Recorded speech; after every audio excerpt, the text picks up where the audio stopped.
pode aglomerar, né? Mas vai ser só eu e você e eu. Isso aí, Divneca! Hoje eu vim assistir a aula de Radassa e de tia Juliana com você. Você lembra a musiquinha delas? Eu tô muito alegre porque eu acabei de aprender. Vamos cantar? Vamos sim! E aí, qual vai ser? Agora é hora de aprender sobre texto e gramática. Não sai daí pra ver. E aí, qual vai ser? Agora é hora de aprender sobre texto e gramática. Não sai daí pra ver. O que não falta é opção entre leitura e produção. Deixe a preguiça de lado e preste atenção. O que não falta é opção entre leitura e produção. Deixe a preguiça de lado e preste atenção. Aê! Muito legal! Vamos lá, vamos ver tia Juliana e tia Radassa. Tchau, pessoal! Meus amores do quarto ano, na aula passada nós já conversamos um pouquinho sobre a indicação literária e, claro, na aula de hoje nós iremos afunilar um pouquinho os nossos conhecimentos, iremos conversar um pouquinho mais sobre o que é essa indicação literária, por que esse tipo de texto existe, será que você já viu em algum lugar, será que quando você pega o livrinho do Projeto Divina Leitura, você procura analisar outros textos que vêm acompanhados? Será que você já teve acesso também a alguma livraria e pôde ler alguns textos de indicação literária? Fica aí essas perguntinhas no ar para vocês. Mas esse texto nada mais é do que um texto simples, pequeno, cujo objetivo é vender livros, é mostrar para as pessoas o que é que tem em cada livro, qual é o conteúdo, o que é que a gente vai encontrar nesse livro, porque essa leitura vai ser interessante, ok? E, além de vender livros, também o objetivo é você trocar informações com outros leitores sobre aquele livro que você leu. Então, tanto editoras de livros, como livrarias ou mesmo leitores assíduos podem realizar a escrita desse tipo de texto. Esse texto é super simples. Alguns casos pode vir com título, outros casos não. E o objetivo dele é uma linguagem simples, trazer como foi a sua experiência com aquela leitura, como é que acontece aquela história, sem dar spoiler. É claro, né, galerinha? Ninguém gosta de spoiler, por favor. E o mais importante, você não vai fazer uma indicação literária de um livro que você não gostou, de um livro que não valeu a pena. Você vai fazer uma indicação literária daquele livro que fez bem para você, que aquela leitura foi agradável, que aquela temática foi interessante. Então, mais um ponto específico sobre a indicação literária. Você vai fazer elogios ao livro. Você vai falar coisas positivas sobre aquela leitura. E você vai citar algumas características daquela história, para que a pessoa que vai ler o texto de indicação literária se interesse por aquele livro e queira ler também. Ok? Então, vamos analisar o seguinte. Para que a gente considere um texto, uma indicação literária, a gente vai se atentar a alguns pontos. Ela é utilizada por editoras de livros, por livrarias e por leitores. Então, como eu acabei de explicar para vocês, o principal objetivo desse texto de indicação literária é indicar um livro, uma leitura para alguém. Então, por exemplo, eu li esse livro, o título dele é Ratinhos, e eu gostei bastante desse livro. Como eu vou escrever uma indicação literária sobre esse livro? Um texto de indicação literária? Então, eu vou poder começar falando com o leitor. Então, eu escrevo lá. Você, por acaso, já ouviu falar num livro chamado Ratinhos? Você sabe do que se trata? Eu li e eu pude perceber que na história relata sobre, e aí eu vou explicar sobre a leitura, sobre a minha vivência com essa leitura, tá? Eu posso dar exemplos, eu posso criar um poema sobre essa história. Eu posso criar várias coisas para indicar esse livro para alguém. E atualmente, o que acontece? A gente cria o nosso texto de indicação literária e a gente transforma em vlog. Então, se a gente for para o YouTube, para outras plataformas, nós vamos ter acesso a várias pessoas que transformam os seus textos literários em vlogs. Então, eles chegam com um livro específico, mostram a capa, folheiam e explicam por que vale a pena comprar aquele livro e por que vale a pena a leitura. Então, nós analisamos todo o livro em forma de vídeo, que é o famoso vlog, né? Então, esses são os pontos principais. E aí vem uma outra coisa interessante também, que a gente não pode esquecer, que é sempre fazer a indicação literária de um livro interessante que você realmente gostou, para você elogiar o livro, tá? E você vai poder citar algumas características da obra sem contar a história toda, né? Senão a pessoa não precisa mais ler. Se você contar tudo, para que a pessoa vai ler aquela história, não é mesmo? Então, você vai citar algumas características, né? O título e também algumas partes, se tem vários capítulos, se não, a capa, as ilustrações e outras observações mais. Mas você não vai contar a história, não. Por quê? Porque a partir da sua indicação, do que você falou sobre o livro, a pessoa vai se interessar por aquela leitura. Tranquilo, pessoal? Bem, mas para a gente escrever esse tipo de texto, precisamos nos atentar também a algumas regras gramaticais. Nós não vamos escrever da forma que a gente fala, não é mesmo? Nós precisamos nos atentar à nossa linda e amada língua portuguesa. E por isso, Tia Radassa vai estar aqui com a gente para explicar tudo direitinho. E galera, quando nós falamos em produzir um texto de indicação literária ou de gravar um vlog, a gente já lembra de quê? De um roteirinho. A gente precisa ter um texto ali que vai nos orientar. E é nesse momento aí que a dúvida começa a apertar. A gente começa a se perguntar: que palavra eu devo colocar aqui? Que sinal de pontuação eu devo colocar aqui? Será que eu deixo esse parágrafo? Será que eu abro outro parágrafo? Será que eu deixo esse bloco se eu abro outro bloco? Então, é nesse momento aí que a gente se atenta para essa organização textual. E nesse capítulo 4 nós vamos discutir e ampliar o nosso conhecimento com relação ao uso dos sinais de pontuação. E por que eles existem? Tia Radassa, mas quando eu falo, eu não uso sinal de pontuação algum. Justamente porque no momento em que a gente está dialogando com alguém, trocando informações, naquela conversa agradável de indicação de textos ou de livros, ou outro tema que vocês estejam conversando, a pessoa, se tiver dúvida, vai te perguntar: não entendi, como assim? Então, no diálogo as coisas vão fluir porque há uma troca instantânea. Da mesma forma que se você não entendeu o que outra pessoa está dizendo, vocês vão perguntar. Mas na hora da escrita fica mais complicado. Quando a gente produz um texto, essa pessoa tem que ficar ciente de tudo o que a gente quer expor, quer escrever, quer dizer para ele ou para ela. Então a gente tem que prestar atenção ao uso dos sinais de pontuação. Quais seriam os sinais de pontuação? Para que eles servem?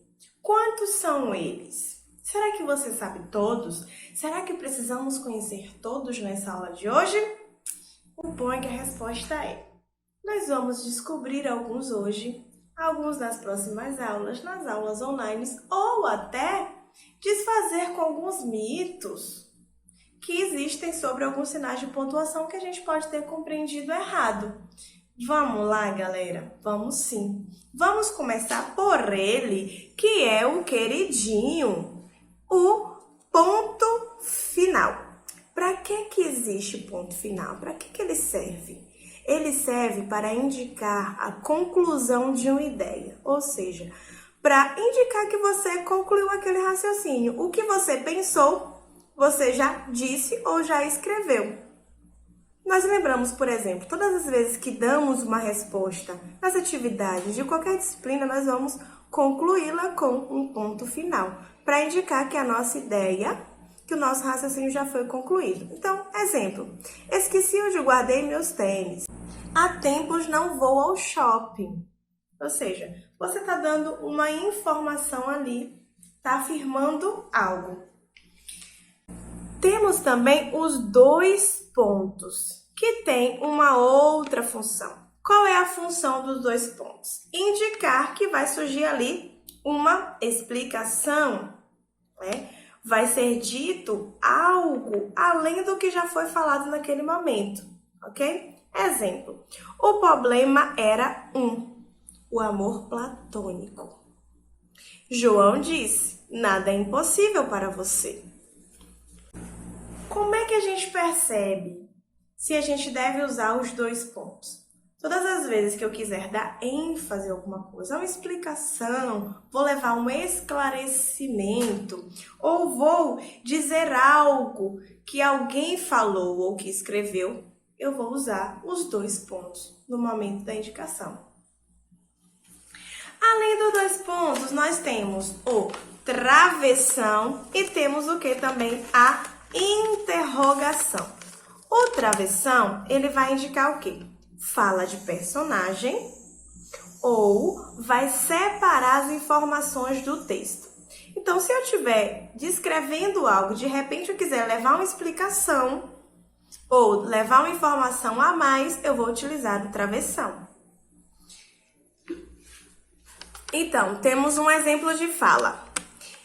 Viva a liberdade de expressão, amigos. Estávamos felizes. Travessão. Afinal, não faríamos a prova. Ou seja, aqui eu dei uma informação extra, informação a mais. Eu expliquei o motivo da alegria. E quando é que nós usamos a interrogação? Quando a gente fala de interrogação, a gente sempre lembra da pergunta. Mas será que nós só temos a intenção de fazer pergunta? Algumas vezes nós queremos expressar uma dúvida e automaticamente, em alguns casos, a gente não quer uma resposta ali daquela pessoa. A gente só quer, digamos assim, tocar na ferida, né? Provocar o meu ouvinte, a pessoa com quem eu estou falando naquele momento. Aí temos uns exemplos, né? Você sabe onde coloquei meu tênis? Que horas são? Percebam que são perguntas que exigem resposta. Eu estou falando isso, mas eu quero, de fato, ouvir uma resposta. Até você, Alice. Precisava fazer todo esse escândalo? Quando eu falo até você, Alice, será que eu quero uma resposta de que a Alice diga não, professora, ou desculpa, minha amiga? Não, estou querendo simplesmente provocar a Alice para que ela modifique o seu comportamento. E quando eu digo precisava fazer esse escândalo todo, precisava reagir desse jeito, eu estou querendo conscientizar a pessoa, fazer com que ela repense a sua atitude naquele momento ali. Não quero necessariamente uma resposta. Então, às vezes, nós queremos, às vezes, até só comentar uma expressão. Você viu aquilo ali e eu não vi? Ou seja, com certeza eu vi. Você não quer uma resposta naquele momento. Mas será que só existem esses sinais de pontuação ou será que existem outros sinais de pontuação? Existe a exclamação que vai expressar o quê? Vai indicar a emoção ou o sentimento. Indica que você está falando ali com empolgação. Seja uma empolgação boa, seja porque você está estressado ou seja porque você tomou um susto. Então, que dia lindo! Você é maravilhosa! Uau! Ou seja, todas as vezes que você expressa admiração, alegria, encantamento, entusiasmo, você vai utilizar a exclamação, certo? E se eu tomar um susto? E se eu estiver brigando com alguém? Vou usar a exclamação também. Saia daqui! Passe agora! Deixe de ser ousado, cachorro rabugento! Então, todas as vezes que a gente falar com entonação forte, nós vamos utilizar a exclamação. Temos a vírgula, que nós aprendemos lá nas séries iniciais, no comecinho, que a vírgula indica uma pausa. Ah, tia Radassa, como é que funciona essa questão de pausa? Não é só aquela questão da respiração, né? Nós vamos ampliar um pouquinho mais o conhecimento sobre a vírgula. ela vai organizar as ideias no texto. Ela vai dar essa lógica às informações que nós estamos escrevendo. Então, ela pode ser usada para separar elementos de uma sequência, né? Após almoço, Juliana praticou exercícios. Hoje preciso ler, arrumar a casa e caminhar. João estava faminto, mas acabou dormindo. Ou seja, quando eu indico uma situação adversa, ou seja, quando a gente espera uma coisa, mas o final da história é outro, né? João estava faminto. O que é que a gente espera? Que João coma. Só que, infelizmente, João fez o quê? Dormiu, porque estava com muito sono, porque estava cansado. Então, o sono foi mais forte. Quando eu dou uma sequência, Juliana almoçou, depois fez tal coisa, eu preciso ler, arrumar a casa, caminhar, dormir, viajar. Eu comprei arroz, feijão, macarrão. Eu estou o quê? Separando elementos em uma frase, para que não fique tudo confuso, para que as pessoas que lerem aquilo ali, né, a minha indicação literária, o meu texto de bom dia, o meu recado, consiga compreender aquilo que eu estou dizendo, a informação que eu quero transmitir. E nesta aula de hoje, por fim, vamos lembrar das reticências, que nem sempre nós utilizamos no nosso texto indicativo, mas que ele pode sim estar lá. Como é que funciona essas reticências? Ela vai indicar a supressão de texto, ou seja, alguma informação que poderia estar ali, mas que não foi dita ou não foi escrita. Beleza?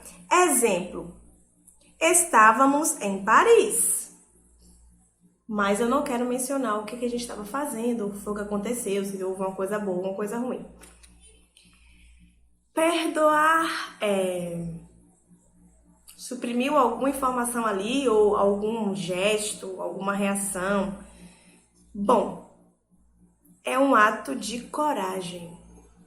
E também vai indicar que havia mais uma informação no texto que não foi comentada naquele momento, né? Então, quando há uma parte de texto que não foi escrita, a gente coloca entre parênteses as reticências e continua da parte em que foi dito. E nada mais importa. Ok? Então, todas as vezes que vocês virem a reticência, já sabem. Existe alguma informação aqui que não foi comentada. Ou alguém ali interrompe o seu pensamento para continuá-lo. Beleza? Até aqui tranquilo, né, galera? As dúvidas que tiverem é só vocês anotarem e a gente conversa sobre elas na nossa aula online. Um beijo.